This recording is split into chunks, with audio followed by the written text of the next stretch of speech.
você tentou a castidade. Você tentou não cometer adultério, tentou não fazer a fornicação, tentou não se masturbar, tentou não ver pornografia. Mas você nunca tentou a pureza. A pureza verdadeira. A pureza radical. Né? E eu digo isso porque as pessoas ficam negociando quando se trata de questões de castidade. Ou seja, a pessoa ela não quer cometer o pecado grave, ela não quer cometer o pecado de ver uma pornografia, ou uma indecência, ou ter um pensamento impuro, mas ela quer ficar circulando ao redor de coisas imprudentes que não são o pecado da impureza, são certamente, provavelmente o pecado da imprudência, mas circulando ao redor de coisas imprudentes, como se dissesse assim, tudo bem, eu não quero pecar, mas até aqui eu posso ir. Né? Aqui ainda não é pecado.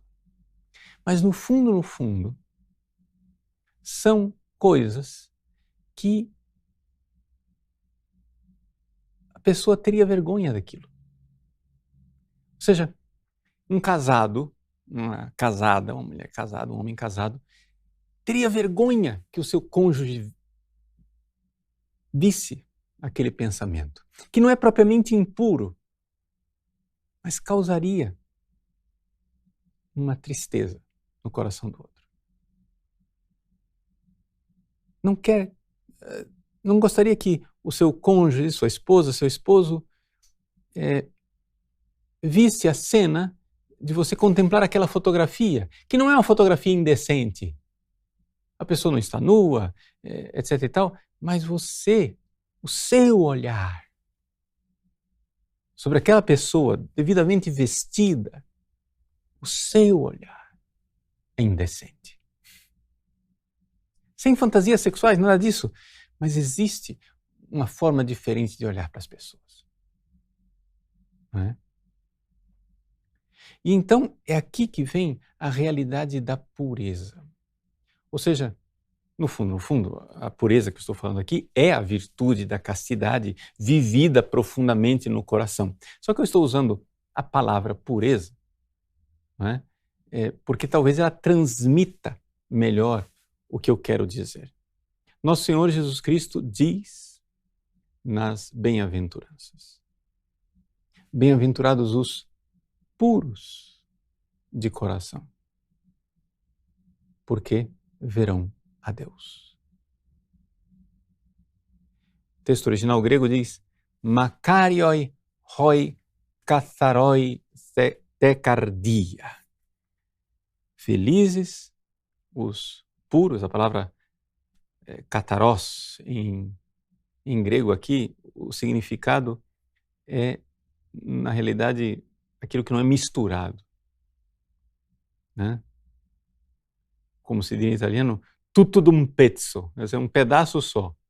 Não é um negócio misto, não está misturado. No coração. Hotiautoi tonteon opsontai. Porque estes verão a Deus. Então, essa pureza de coração que leva a ver Deus no céu, é essa coisa que tem um pouco me fascinado, um pouco nas minhas meditações, tem me alimentado, tem me chamado, porque eu vejo muito assim que é isso que está faltando para as pessoas. As pessoas não querem cometer pecados mortais contra a castidade, mas as pessoas ficam negociando. E isso, sobretudo, com relação à nossa cultura brasileira. Deixa eu dizer para vocês, eu faço parte dessa cultura. Não estou dizendo isso com moralismo. E aqui que vem a coisa. Não é uma questão de moralismo, gente. O que eu vou dizer aqui é uma questão de amor, tá? esse programa a respeito da pureza é um programa a respeito do amor. Não fique pensando assim, lá vem Padre Paulo Ricardo com seus moralismos, querendo castrar as pessoas, reprimi-las e fazer com que as pessoas fiquem obsessivas. Não. O amor não neurotiza ninguém. O amor faz homens e mulheres livres. E é por isso que eu quero falar da pureza. Vejam, a nossa cultura brasileira, miseravelmente, eu estou falando de nós, não estou me excluindo. A nossa cultura brasileira é uma cultura, comparada com dos outros países, claro que o mundo se brasilinizou a passos largos, né? Coisas que a gente antigamente não via no mundo, só via no Brasil, agora está no mundo inteiro. O mundo se brasilizou. Mas nós, antes que o mundo se depravasse da forma como se depravou, nós éramos especialmente depravados. Ou seja, era uma nota, uma característica da cultura brasileira, esta impureza que paira no ar. Veja,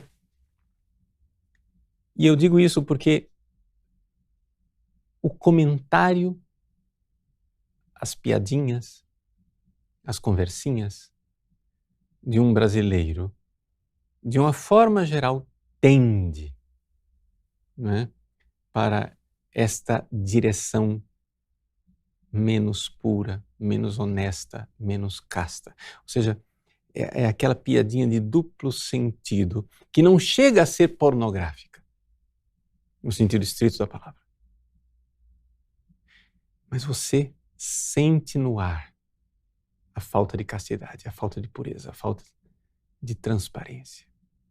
Ou seja, você sabe que um santo que ama profundamente a Jesus iria corar de vergonha de ouvir aquele comentário. Que uma Santa Teresinha iria corar de vergonha. Não é? Mas não por moralismo, por amor. Por amor a Deus. Porque, vejam gente, e aqui isso eu tenho visto, quanto mais uma pessoa ama a Deus, quanto mais ela se volta para aquilo que é a finalidade da sua vida, mais ela vai ficando pura, casta. Uma Santa Maria Goretti, que nós celebramos hoje, uma Santa Teresinha, né? Ou homens santos como o Santo Antônio, como São José, como o Padre Pio, homens puríssimos, castíssimos, né? O diretor espiritual do Padre Pio diz assim: eu jamais vi no Padre Pio o mínimo sinal de algo que levemente manchasse na direção da pureza e da castidade. Um homem totalmente preservado, puro, puro, puro, puro, e por isso capaz de amar, com o coração abrasado. E é aqui que eu tenho feito um esforço enorme de fazer as pessoas entenderem isso. Por quê? Porque vamos entender onde é que está o problema. O problema da cultura brasileira, o problema da falsa teologia e espiritualidade que entrou dentro da igreja é o seguinte: nós acreditamos mais em Freud do que no amor. Nós acreditamos mais na psicologia de antropologia torta, pansexualizada de Freud, do que na capacidade que nós temos de amar e de um amor elevado, um amor do qual os animais não são capazes. Nós não acreditamos na nossa capacidade de amar. Então, o que é que diz essa cultura tremenda, essa cultura horrível. Diz o seguinte: ah, tudo bem, você não quer, não vai trair sua esposa, seu marido. Ah, tudo bem, você não quer consumir material pornográfico. Se cria toda uma linguagem, né? Circunlocuções, consumir material pornográfico, etc. e tal. Enfim, você não quer fazer nada disso, né? Mas você não quer entrar na aventura de amar. Amar Jesus e amá-lo com todo o seu coração, com toda a alma, com todo o seu entendimento. Existe uma preguiça de amar e preguiça de nós sermos quem nós somos chamados a ser. Vamos aqui partir da coisa fundamental. Nos seus exercícios espirituais, Santo Inácio, ele, no número 23, coloca aquilo que ele diz que é o princípio e o fundamento. O que é o princípio e o fundamento? É o seguinte, é que todos os seres humanos, não somente os padres, não somente as freiras, você, todos os seres humanos, nasceram para Deus. Esta é a realidade. Gente, isso é uma realidade ontológica. E aqui está a sua felicidade, aqui está a sua realização. Você nasceu para Deus. Tá? Se, sei lá, eu pego um telefone celular, para que o engenheiro fez esse negócio aqui? Tá bom, para fazer ligações telefônicas. Não é isso? Nasceu para isso. Para que alguém fez esse livro aqui, esse códice aqui? Para quê? Foi para ser lido. Eu tenho uma briga com a minha equipe, que eles ficam preocupados com o cenário, né? E às vezes eles tratam os livros como material de decoração. Ah, não, porque esse livro aqui fica melhor aqui, fica melhor. Sim, mas o ser do livro não foi para isso. Ele não é. A finalidade do livro não é ter capa bonita e aparecer bonito no vídeo. O ser do livro é que eu possa ter esse livro, pesquisá-lo, saber onde ele está para eu ler. Aí na hora que eu vou ler, o livro não está no lugar da matéria dele, daquilo que ele é. O livro está em tal lugar porque ele é de capa azul e ficou bom ali. Aí não dá, né? Tudo bem. Mas qual é a finalidade do livro? Tá? Qual é a finalidade, sei lá, de uma caneta, um marcador de texto? A finalidade é coçar a orelha. Não, não é. Ora, gente, se eu não sei para que uma coisa serve, para que ela é, para qual é a finalidade dela, eu não sei o que é esta coisa. Então, se você não sabe para que você veio ao mundo, você não sabe o que você é. Você veio para quê? Nós viemos a este mundo para nos unir a Deus. Aliás, deixa eu dizer primeiro, Deus veio a este mundo para se unir a nós. Ele veio. Começa por aí. Começa por este amor ardente do coração de Jesus por nós. Jesus, propter nos homines et propter nostram salutem.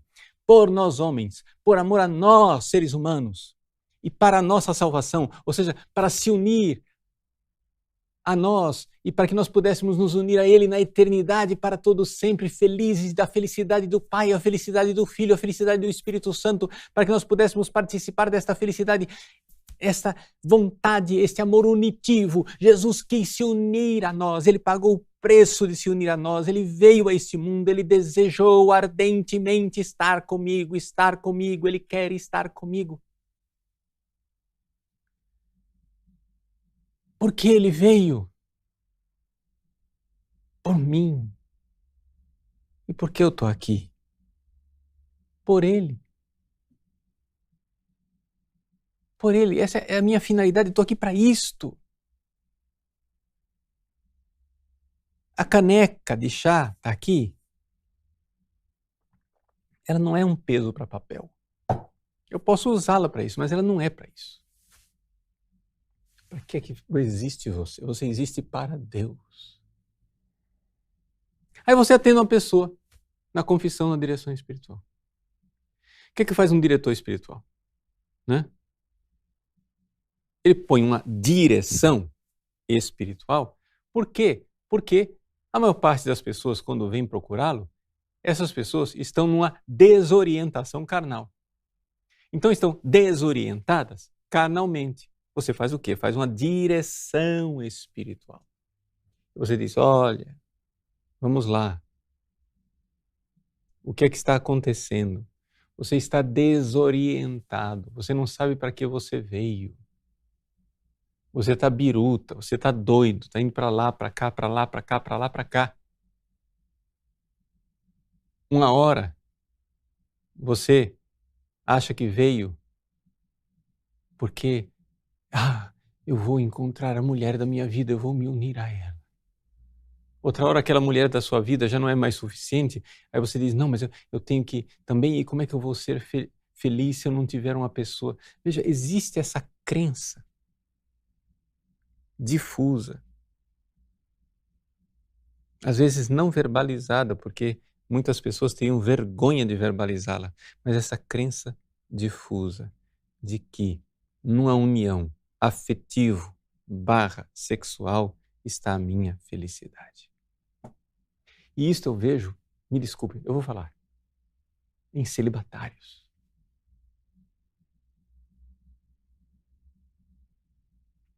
Eu vejo em alguns celibatários pessoas que escolheram o celibato, seminarista, padre, religioso, religiosa. Eu vejo uma tristeza de fundo que diz assim, vai fazer o quê, né? Todo mundo pode, aspas, ser feliz tendo uma relação sexual e eu estou aqui condenado a não tê-la. É o preço que a gente paga, eu vou fazer o quê? E a pessoa fica remoendo aquela coisa, mas meu filho, pelo amor de Deus, onde é que está o celibato de amor? Onde é que está o amor? Completamente desorientado. Seminarista, uma hora, o que é que ele quer? Ele quer usar batina preta. Outra hora, ele quer estar com os amigos na night. Uma hora, ele quer ser de Jesus, porque, não, tem que rezar, etc e tal. Mas as pessoas só conseguem produzir moralismos. Moralismo quer dizer o seguinte, eu tenho que cumprir essas regras canônicas, eu não posso pecar, então eu estou aqui, está impedindo. Quer dizer, a sua natureza, na cabeça dessas pessoas, onde é que está o problema? A natureza delas, eu vim para ter prazer sexual e me realizar sexualmente, mas o moralismo da Igreja Católica, as regras canônicas, o celibato eclesiástico, ou a mentalidade medieval e julgadora da igreja me impede de ser feliz e eu sou obedientezinho, vou ficar aqui quieto. E fica aquela tensão interior, aquela tristeza, onde a pessoa está aqui com Deus, mas olhando pela janela e vendo o mundo lá fora e dizendo, nossa, eles é que são felizes. Não, meu irmão. Não. A minha felicidade, a sua felicidade, você veio para Deus. Você veio para se unir a Ele. Você veio para, no céu, vê-lo face a face. Bem-aventurados os puros de coração, porque verão a Deus. Então, quando nós vemos, já aqui na Terra, com o nosso entendimento, com a virtude da fé, nós vemos com que amor nós fomos amados, com que amor Ele se entregou por mim, Ele veio por nós, Ele veio por mim. Eu estou aqui por Ele e eu quero me unir a Cristo. Gente, Jesus me amou e se entregou por mim totalmente. São Cipriano de Cartago, né? Aquela frase que está no nosso site, que o pessoal às vezes não sabe o que quer dizer, Christo nil preponere, nada colocar antes do amor que eu tenho por Cristo, nada antepor a Cristo. Essa frase de São Cipriano de Cartago, ele diz assim, eu não posso colocar nada acima de Cristo, eu não posso colocar nada antes de Cristo, eu tenho que preferir Cristo a todo o resto. Sabe por quê? Porque Ele preferiu a mim. Ele preferiu a mim. Ele preferiu me salvar do que salvar a própria vida. Ele preferiu pensar na minha salvação o tempo todo, desde o ventre de Maria, no primeiro segundo de existência, Jesus já, de existência, assim, a pessoa divina existe eternamente. Estou dizendo, desde o momento da concepção da sua natureza humana, corpo e alma, no ventre de Maria, a alma humana de Cristo. Ela pensa em mim, ela me ama, ela veio somente para mim. Deixa eu usar, a palavra é ruim, mas só para você entender, a minha salvação e o meu bem é a obsessão de Cristo. Jesus era, a palavra obsessão é horrível, mas é só para transmitir, retoricamente. Jesus era verdadeiramente obcecado por mim. Obcecado quer dizer o seguinte, a pessoa é cega, ela não vê mais nada. Jesus não via mais nada a não ser a nossa salvação. Sabe por quê? Porque a alma humana de Cristo, vendo o quanto Deus a amou, descobriu lá em Deus que Deus queria me salvar. Então, eis que vem o Senhor para fazer a vossa vontade. E esse é o desejo, o meu alimento é fazer a vontade do meu Pai. Esse é o meu alimento. Jesus comia, dormia, pensava fazer a vontade do Pai, me salvar, me amar, ser por mim.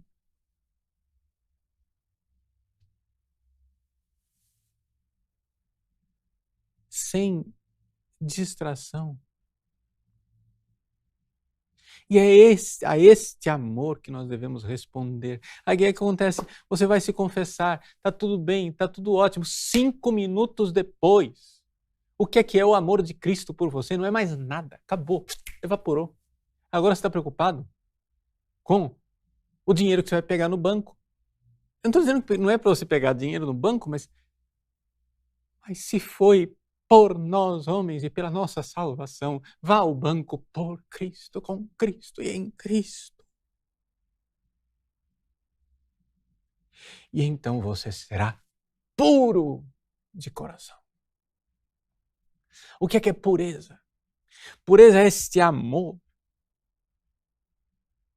Pureza é este amor que arde dentro de nós e que diz, eu não posso me esquecer dele.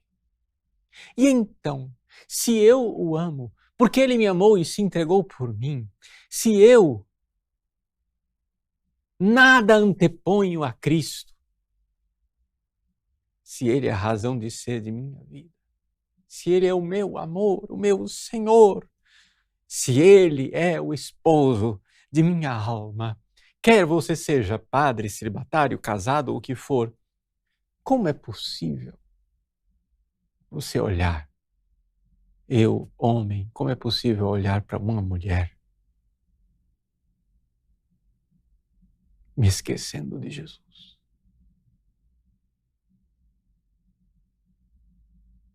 E então, Se eu olhar para uma mulher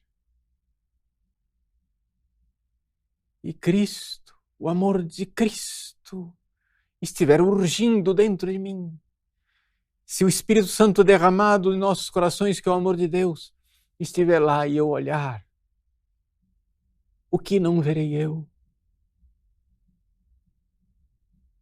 Senão uma mulher com o olhar que o próprio Cristo tem. Essa é a pureza. A pureza ela não é uma castração, é uma liberdade. Por quê? Porque esse pobre miserável impuro, que a todo momento, que não consegue dizer duas frases, que não esteja resvalando numa impureza, que num segundo sentido, numa conversinha fiada, numa maliciazinha safada. Esta pobre criatura está esquecida de Cristo. E este esquecimento é escravidão, porque se você não serve a Ele e o ama apaixonadamente, você se torna escravo das criaturas, e as criaturas são muito más senhoras, patroas, donas de escravo. Elas escravizam mesmo. Aquilo é mortífero. Por quê?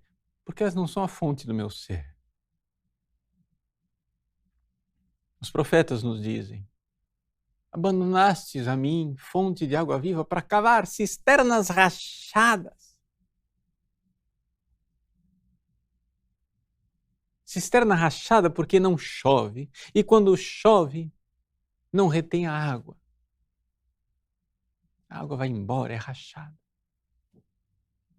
Nós abandonamos a fonte de água viva, mas como é possível amar verdadeiramente e não ser profundamente puro e profundamente casto? É isso que as pessoas não enxergam.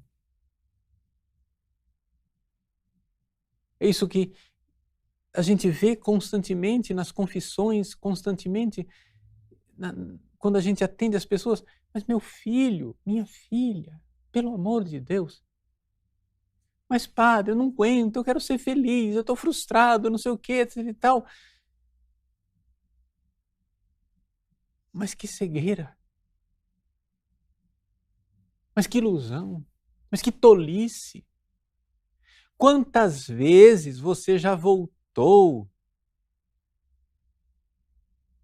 Me desculpe, a palavra está na Bíblia. Como a porca que volta para a lama, como um cachorro que volta para o seu vômito. Quantas vezes você já voltou para esses excrementos, buscando a felicidade e saiu de lá mais vazio, mais triste, mais deprimido, mais sem sentido, mais sem satisfação, e você continua nessa ilusão? Mas como é possível? Freud, os marxistas da Revolução Cultural, ou seja lá o que vê, acharem com sinceridade que na impureza tem felicidade. E o que é pior, nós introjetarmos como cultura nossa, como parte de mim, como minha mentalidade, que a impureza é sadia. Por quê? Porque esta coisa de ficar procurando a pureza o tempo todo é uma neurose repressora. A pessoa fica reprimida, trancafiada e infeliz. Bom, eu não estou negando que existam pessoas assim. De fato, tem pessoas neuróticas, tem pessoas que tratam a pureza e o pecado sexual como uma doença, uma neurose. Não, não posso, não, eu quero ser puro, não. Mas são pessoas centradas em si mesmas. Quem vive esse tipo de, aspas, continência sexual, não vive a verdadeira castidade. Porque a verdadeira castidade, ela é uma ordenação da nossa capacidade de amar. Mas se você está o tempo todo só voltado para passionalmente, voltado para você e preocupado com você, não, será que eu pequei? Será que eu não pequei? Será que eu pequei? Será que eu não pequei? Será que eu pequei? Será que eu não pequei? Etc e tal, isso daí de fato é algo doente. Só que, calma. Não vamos confundir as coisas. Deixa eu explicar para você, então, o processo. Você entendeu o que é que eu quero dizer quando eu digo pureza? Ou seja, pureza quer dizer este coração unido, esse coração, né, não misturado, este coração que é um dardo, um foguete, um vetor voltado para Cristo todo inteiro, não misturado, puro. Muito bem. Você entendeu? Agora vamos ver como é que se ensina isso. Num processo pedagógico, como é que você ensina seus filhos? Primeira coisa, seu filho com 3, 4 anos de idade não vai entender certas coisas. Aliás, ele entende muito poucas coisas. Aí você chega e diz para o seu filho, olha, não mexa no fogo, queima. Aí ele vai lá, cabeçudo, insistente, e quer pôr a mão no fogo. Você dá um tapinha na mão dele. Não, não mexe aí. Dói, faz mal. Aí o seu filho quer mexer no caco de vidro. Não, não faça isso. Corta. Aí seu filho quer enfiar um arame na tomada. Não, meu filho, você vai morrer eletrocutado. Você é louco. Ora, como é que você ensina seu filho no início? Você ensina por disciplina. Você ensina externamente. Você ensina limitando. Você ensina constrangendo. Tem que causar constrangimento.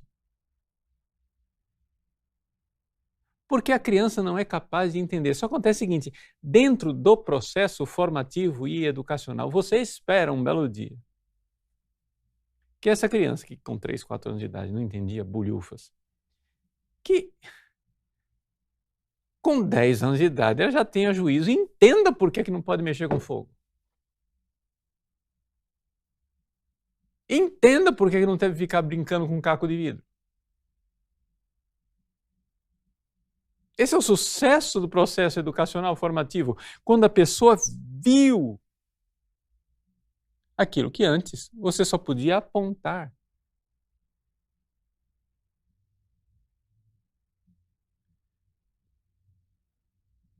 Eu estou aqui fazendo o quê nesse programa? Eu estou apontando para vocês para a pureza. Agora, você pode decorar o programa inteiro como um papagaio.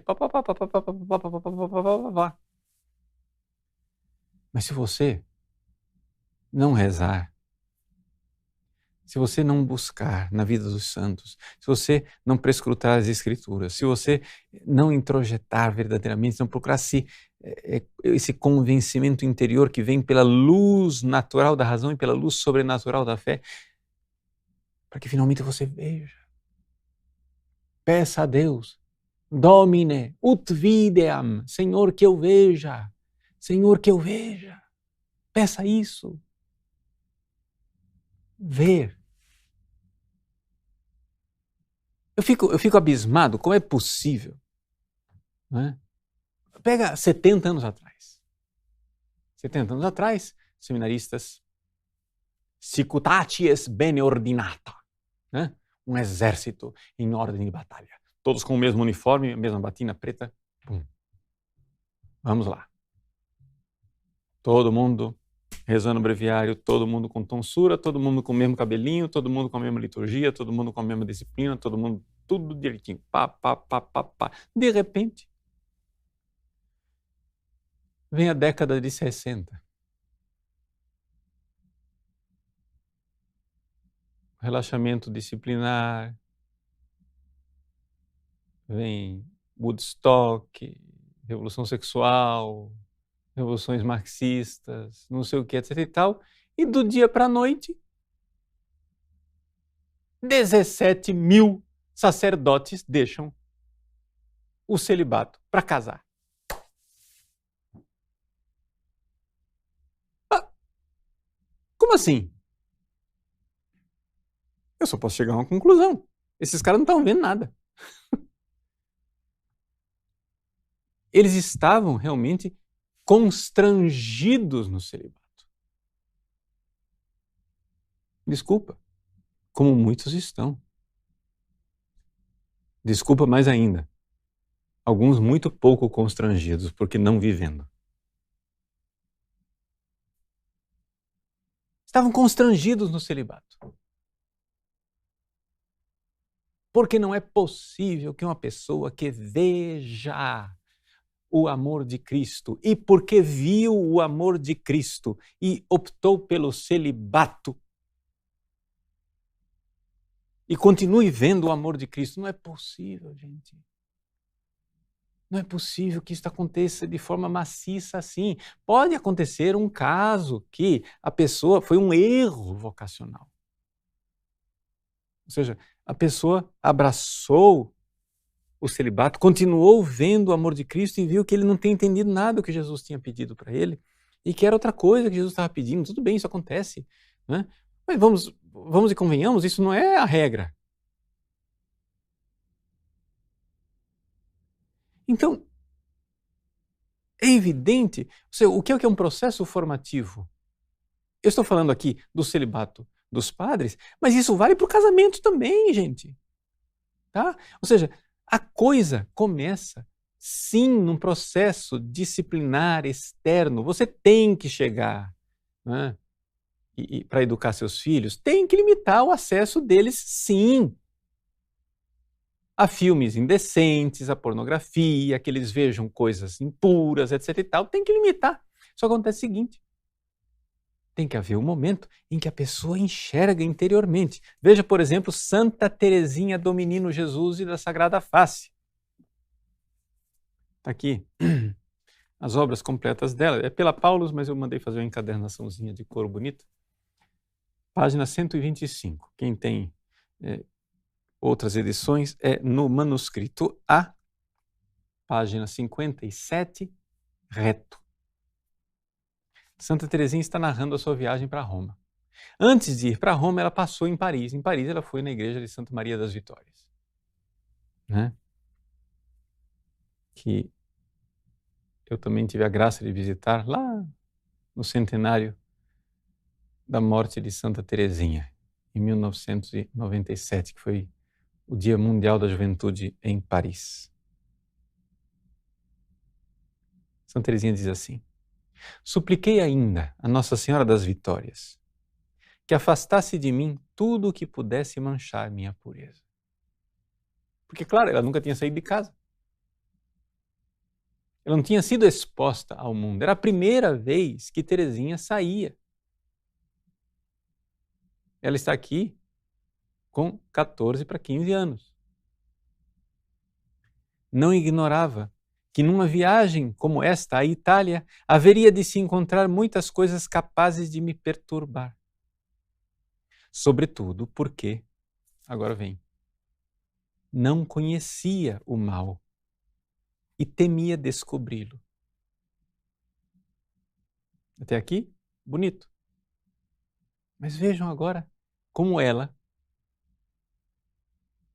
monja carmelita, jamais adulta, anos depois, né, quase 10 anos depois, ela diz: não experimentara ainda que tudo é puro para os puros. E que a alma simples e reta não vê mal em nada, uma vez que, de fato, ele só existe nos corações impuros e não nas coisas insensíveis.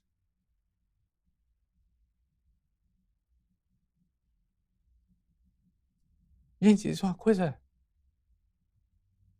Isso é uma verdade tão maravilhosa.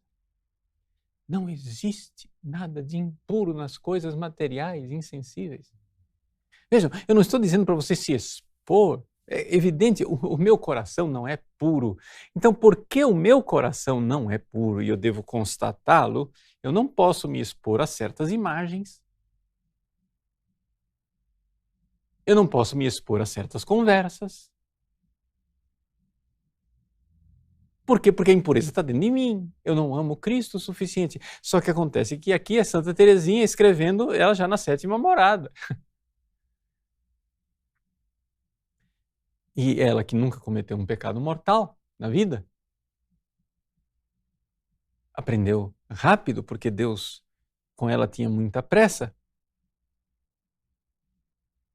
E ela entende perfeitamente que ela é capaz de ver tudo a esse momento da vida dela. Porque as coisas materiais eu enxergo. Não tem impureza nenhuma naquilo. A impureza está em mim. Sou eu quem põe malícia naquilo.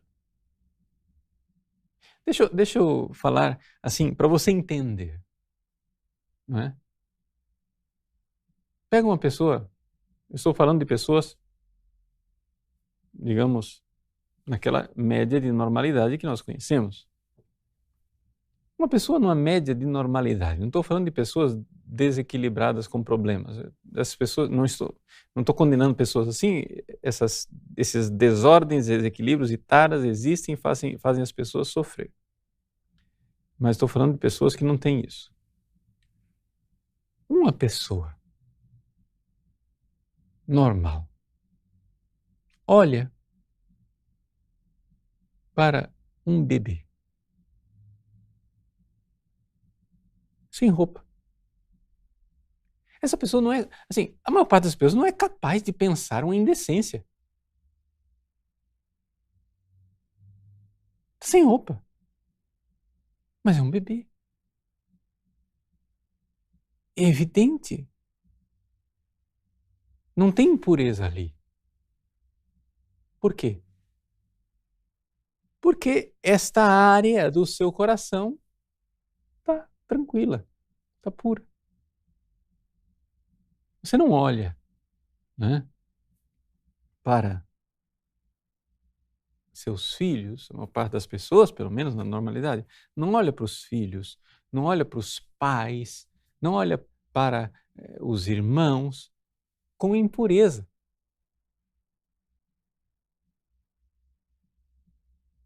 O que mostra que a impureza não está no objeto visto, mas no olho de quem vê, ou seja, no coração. E Santa Teresinha diz: pedi também a São José que velasse por mim. Desde a minha infância tinha por ele uma devoção que se confundia com meu amor pela Santíssima Virgem.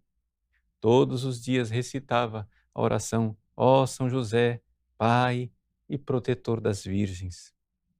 Por isso, foi sem temor que empreendi minha longa viagem. Estava bem protegida. Parecia-me impossível ter medo.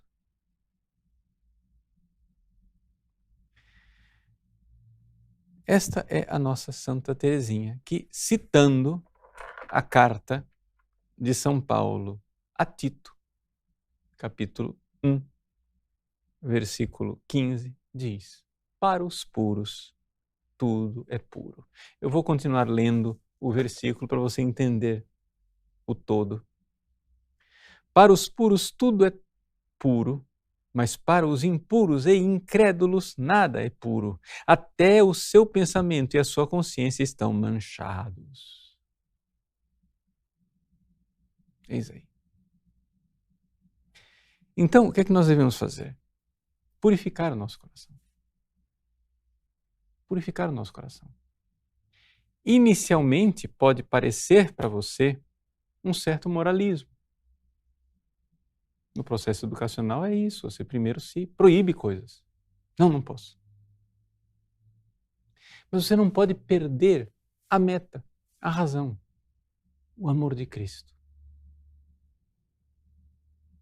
De tal forma que, unido ao amor de Cristo, nós nos tornemos verdadeiramente incapazes de impureza. Mas não incapazes de impureza por escravidão, incapazes por amor. É bem diferente. Veja, eu costumo fazer essa comparação para você entender. Existe uma lei que diz não matar, não é? Aí você olha para essa lei e diz assim: ah, ela me proíbe, então eu estou aqui, ó. A lei tirou minha liberdade.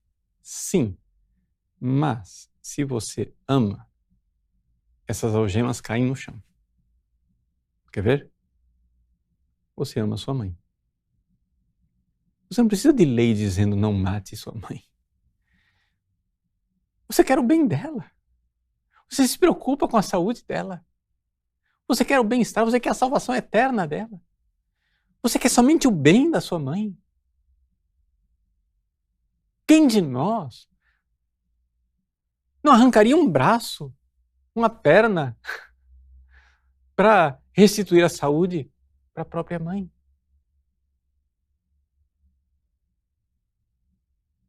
Você não precisa de uma lei dizendo não matar. Você ama. Você é livre. Para usar uma expressão traduzida para o português, mas que ela é italiana, nem passa pela antecâmara do seu cérebro a hipótese de matar sua mãe. L'antecamera del cervello. Gente, não é nem hipótese.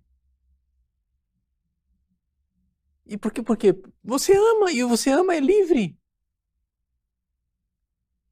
Claro que tem outras pessoas a quem você não ama o suficiente e você pode ser assaltado por pensamentos de nossa, esse infeliz tinha que morrer. Aí quando você é assaltado por esse pensamento, o que é que você diz? Se a sua consciência acordou, você diz, opa, não posso, para. Isso daqui pode parecer um moralismo, mas é assim que acontece. A criança quer enfiar o dedo no fogo, enquanto ela não entende desde dentro, você tira o dedinho dela. É o que você tem que fazer. Você tem que ter disciplina. Você tem que ter regra. E é regra moral. Mas não para você ficar obcecado, né? Traumatizado, neurotizado, nada disso. É porque, no início, para andar de bicicleta, você precisa de rodinhas, às vezes. Precisa de ajuda. Mas, na verdade, você quer o quê? O que é que você quer? Você precisa entender o princípio e o fundamento. Para que é que você veio neste mundo? Você não veio nesse mundo para se satisfazer sexualmente. Entende? Pode ser que o macaquinho tenha vindo para isso. O macaco veio a este mundo porque, se ele não se reproduzir, ele não perpetua a espécie, e aí pronto, ele cumpriu a finalidade dele de perpetuar a espécie aqui nesse mundo, pronto, feliz e contente. Macaquinho feliz. Realizado. Mas nós, seres humanos, nós não viemos para isso. Nós temos uma alma imortal e nós somos feitos para Deus. E não somente nós fomos feitos para Deus, Deus veio por nós. E Ele, só pensando em fazer a vontade de Deus, que era me salvar, só querendo o meu bem, só se entregar por mim o tempo todo, Ele me antepôs a tudo. Como não antepor tudo a Ele? Perdão, antepor Ele a tudo. Jesus vem antes de tudo. E olhar tudo com o olhar dele. Impelidos por esta caridade, alcançar a pureza. Se você quiser um um estudo mais sistemático a respeito da pureza e da castidade, tem este famoso livro do padre Reginald Garrigou Lagrange, ou Frei Reginaldo, porque ele é dominicano, As 3 Idades da Vida Interior. Não é? Ele foi publicado em português em 2 tomos. No tomo número 2, né, volume número 2, na página 697, tem o capítulo 11 que fala de o preço da castidade e a sua fecundidade espiritual. Ou seja, o Frei Garrigou Lagrange fala da fecundidade espiritual, de como a gente realmente é capaz de alcançar pela pureza, pela castidade, né, uma fecundidade espiritual extraordinária. Aqui ele apresenta de forma mais sistemática, aqui eu apresentei de forma pedagógica, mais assim, popular, mas vale a pena muito aprofundar, ler, meditar, para a gente enxergar. A pureza fará de nós homens e mulheres livres. E sobretudo para nós brasileiros, isso é uma verdadeira metanoia. Ou seja, uma mudança de mentalidade. Nós temos que mudar a nossa cultura. E estabelecer uma cultura da pureza. Nós temos que parar com esse negócio, né? Quantas e quantas vezes nós não estamos falando nada de, digamos assim, explicitamente pornográfico, imoral e sujo. Mas você sente a malícia no ar. Sente aquela carnalidade desonesta na piadinha, no duplo sentido, no comentário, na conversa. Mas, se amássemos, tudo seria puro para aqueles que são puros. Uma cultura do amor, da caridade divina. O amor de Cristo nos impele. Nos impele, como Santo Antônio, a sermos totalmente de Jesus.